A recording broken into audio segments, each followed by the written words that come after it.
ക്രൂശിത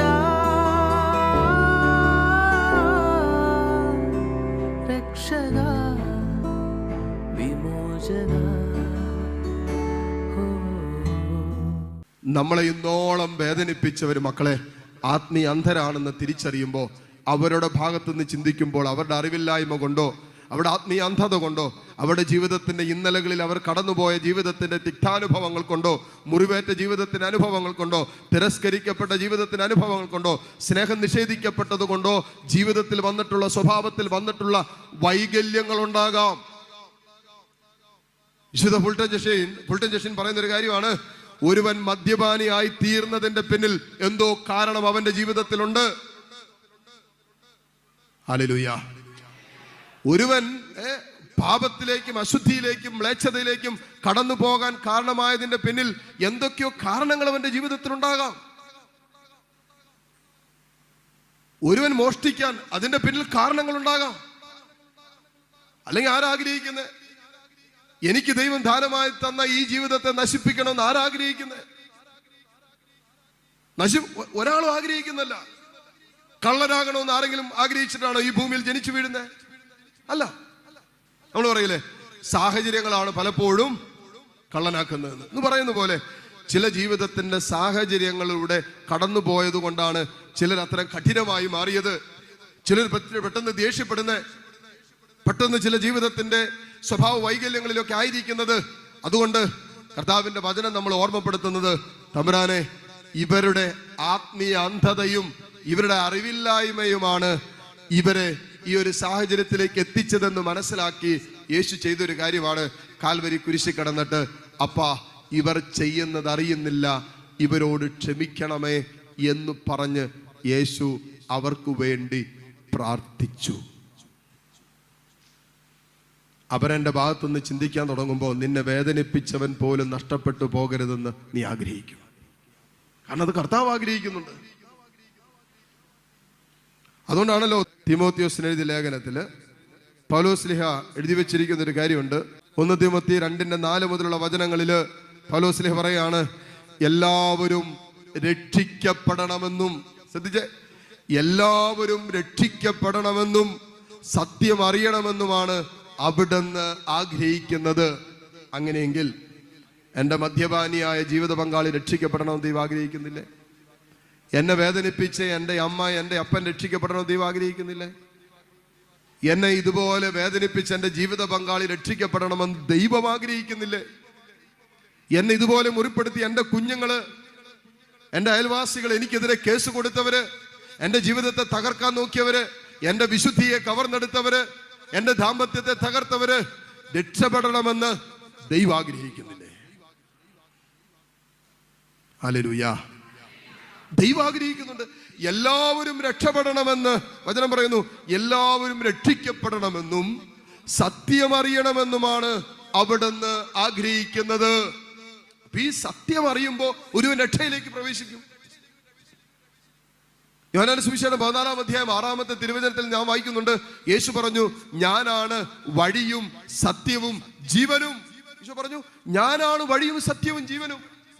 എന്നിലൂടെ അല്ലാതെ ആരും പിതാവിന്റെ സന്നിധിയിലേക്ക് പ്രവേശിക്കുന്നില്ല, രക്ഷപ്പെടുന്നില്ല. ഇപ്പൊ രക്ഷയ്ക്കുള്ള ഏക വഴി യേശുവാകുന്ന വഴിയാണെന്ന് ഒരുവൻ അറിയുമ്പോൾ അവൻ സത്യം അറിയുന്നു.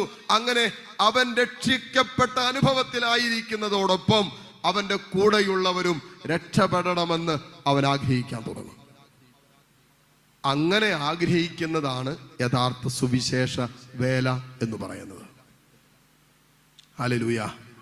ഞാൻ അനുഭവിച്ച സത്യം, ഞാൻ അറിഞ്ഞ സത്യം, ഞാൻ അനുഭവിച്ച ദൈവസ്നേഹം മറ്റുള്ളവരും അറിയണമെന്നുള്ളൊരു ആഗ്രഹം നമ്മുടെ മനസ്സിൽ കിട്ടാൻ തുടങ്ങും. ഞാനും എൻ്റെ കുടുംബം അനുഭവിക്കുന്ന രക്ഷയുണ്ടല്ലോ, അനേകർ അനുഭവിക്കണം.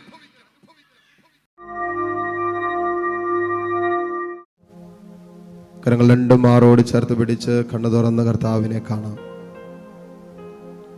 എല്ലാ മക്കളും പ്രാർത്ഥിക്കട്ടെ, തിന്മയായിട്ടുള്ളതൊന്നും നമ്മുടെ ജീവിതത്തിൽ സംഭവിക്കാതിരിക്കാൻ. നന്മ മാത്രം ഈശോ നമുക്കായി വിഭാവനം ചെയ്തിരിക്കുന്ന സ്വർഗത്തിന്റെ നന്മകൾ മാത്രം നമ്മളിൽ സംഭവിക്കാൻ നമുക്ക് പ്രാർത്ഥിക്കാം. പിശാചുരുക്കുന്ന അവന്റെ കെണികളിൽ നിന്നും വഞ്ചനകളിൽ നിന്നും ശത്രുവിന്റെ സകല സ്വാധീന വലയങ്ങളിൽ നിന്നും നമ്മൾ പൊതിഞ്ഞു പിടിക്കണമേ. പ്രാർത്ഥിക്കേ, പൊതിഞ്ഞു പിടിക്കാൻ. കർത്താവേ, ഇന്നോളം ഞങ്ങൾ വീണുപോയിട്ടുള്ള ജീവിതത്തിന്റെ മേഖലകളുണ്ട്. എത്രയോ വട്ടം എവിടെയൊക്കെ ആരുടെയൊക്കെ മുമ്പിൽ എവിടെയൊക്കെ വെച്ച് ദൈവമേ ഞങ്ങൾ പാപത്തിന് ഞങ്ങളെ വിട്ടുകൊടുത്തിട്ടുണ്ട്. ഞങ്ങളുടെ ഇന്ദ്രിയങ്ങൾ, ഞങ്ങളുടെ ശരീരം, ഞങ്ങളുടെ കൈകാലുകൾ ഒക്കെ പാപത്തിലേക്ക് ചലിച്ചിട്ടില്ലേ? ഉണ്ടല്ലോ. ഇന്ന് നമ്മുടെ ബുദ്ധി പാപത്താൽ ബന്ധിക്കപ്പെട്ടല്ലേ കിടക്കുന്നത്. അതുകൊണ്ട് എന്താ, നമുക്ക് ദൈവത്തെ സ്നേഹിക്കാൻ പറ്റുന്നില്ല, ദൈവിക രഹസ്യങ്ങൾ മനസ്സിലാക്കാൻ പറ്റുന്നില്ല. അതിന് ബുദ്ധി പോരാ, ദൈവിക ജ്ഞാനം വേണം. ബുദ്ധിയിൽ കെട്ടപ്പെട്ട് കിടക്കുന്നത് കൊണ്ട്, ബുദ്ധിയിൽ അന്ധകാരം വ്യാപിച്ചത് കൊണ്ട് ദൈവത്തെ സ്നേഹിക്കാൻ പറ്റണില്ലല്ലോ, ദൈവസ്നേഹം അനുഭവിക്കാൻ പറ്റണില്ലല്ലോ. പ്രാർത്ഥിക്കുക, കർത്താവേ, പിശാചിന്റെ വഞ്ചനകളിൽ നിന്നും സാത്താന്റെ ഗണികളിൽ നിന്നും എന്നെ പൊതിഞ്ഞു പിടിക്കണമേ. ഹവ്വാ, എന്നെ വചനം പറയുന്ന പോലെ സർപ്പ ഹവ്വായെ ചതിച്ചതുപോലെ മക്കളെ, നിങ്ങളുടെ ചിന്തകളെ ക്രിസ്തുവിന്റെ ലാളിത്യത്തിൽ നിന്നും വിശുദ്ധിയിൽ നിന്നും വ്യതിചലിപ്പിക്കുമോ എന്ന് ഞാൻ ഭയപ്പെടുന്നു എന്ന് പൗലോസ് പറഞ്ഞില്ലേ? നമ്മുടെ ചിന്തകള്, നമ്മുടെ ഹൃദയം, മനോഭാവങ്ങള്, വ്യക്തിബന്ധങ്ങള്, സഹോദര സ്നേഹബന്ധങ്ങള്, ദാമ്പത്യ ബന്ധങ്ങള്, ഇവിടെയൊക്കെ തിന്മയ്ക്ക് പ്രവർത്തിക്കാം. അതിശക്തമായ രീതിയിൽ പിശാചിന് ഇടപെടാം. അവന്റെ വഞ്ചനകള് നമ്മുടെ ജീവിതത്തിൽ വരാം. അതുകൊണ്ടാണല്ലോ പൗലോസിലെ എഫെസൂസർക്ക് എഴുതിയ ലേഖനം 4-ാം അധ്യായത്തിൽ പറയുന്നുണ്ടല്ലോ, സാത്താന് നിങ്ങൾ അവസരം കൊടുക്കരുത്. നിന്റെ ബലഹീനതകളെ ബലഹീനതകളിൽ നിന്നെ എങ്ങനെ മുതലെടുക്കാമെന്ന പിശാച് ശ്രദ്ധിച്ചുകൊണ്ടിരിക്കുന്നത്. അതുകൊണ്ട് നമ്മുടെ ബലഹീനതകളൊക്കെ പിശാചിനറിയാം. അവൻ നമ്മുടെ ബലഹീനതകളിൽ മുതലെടുക്കും. ഒരു പാപത്തോടുള്ള ബലഹീനതയുണ്ടോ, അതിലേക്ക് തന്നെ നിന്നെ നിരന്തരം അവൻ ഇങ്ങനെ വലിച്ചിഴച്ചുകൊണ്ടിരിക്കും. അവിടെ കിട്ടിയിടുന്നില്ല. പ്രാർത്ഥിക്കുക, ഈശോയെ, നിന്റെ തിരുരക്തം കൊണ്ട് ഞങ്ങളെ നീ പൊതിഞ്ഞു പിടിക്കണമേ, കുടുംബത്തെ പൊതിയണമേ. ഏതെല്ലാം വിഷയങ്ങൾ, നിന്റെ ബുദ്ധി, നിന്റെ ചിന്ത, നിന്റെ ആലോചന, നിന്റെ ഓർമ്മശക്തി, ഇതെല്ലാം യേശുവിന്റെ രക്തത്താൽ കഴുകപ്പെടാൻ പ്രാർത്ഥിക്കുക. മുട്ടുകുത്താൻ സാധിക്കുന്ന എല്ലാ മക്കളെയും നിമിഷം മുട്ടുകുത്തുന്നു. ദിവ്യകാരുണ്യ ഈശോയുടെ ആശീർവാദം സ്വീകരിക്കാനായിട്ട് നമ്മൾ ഒരുങ്ങുന്ന നിമിഷമാണ്. തമ്പുരാനെ നമുക്ക് നന്ദി പറയാം, ഹൃദയം കൊണ്ടൊരു നിമിഷം നന്ദി പറയാം. ഇന്നോളം നമ്മളെ പൊതിഞ്ഞു പിടിച്ചതിന്, ഇന്നോളം പാപത്തിൽ വീഴാതെ സൂക്ഷിച്ചതിന്, ഇന്നോളം കരുതലിന്റെ കരങ്ങൾ നമ്മുടെ മേൽ ഉയർന്നു നിന്നതിന് തമ്പുരാനോട് നന്ദി പറയണ്ടേ. എത്രയോ പേര് ഇന്നലകളിൽ പാപത്തിൽ വീണിട്ട് ആ പാപത്തിന്റെ കുറ്റബോധവും പാപത്തിന്റെ ആ ഭയത്തിലൊക്കെ കഴിയുന്ന എത്രയോ മക്കളുണ്ടെന്നറിയാമോ? പക്ഷെ നമ്മളെ തമ്പുരാൻ പൊതിഞ്ഞു പിടിച്ചില്ലേ പാപത്തിൽ വീഴാതെ, പാപത്തിന്റെ സ്പർശനമേൽക്കാതെ.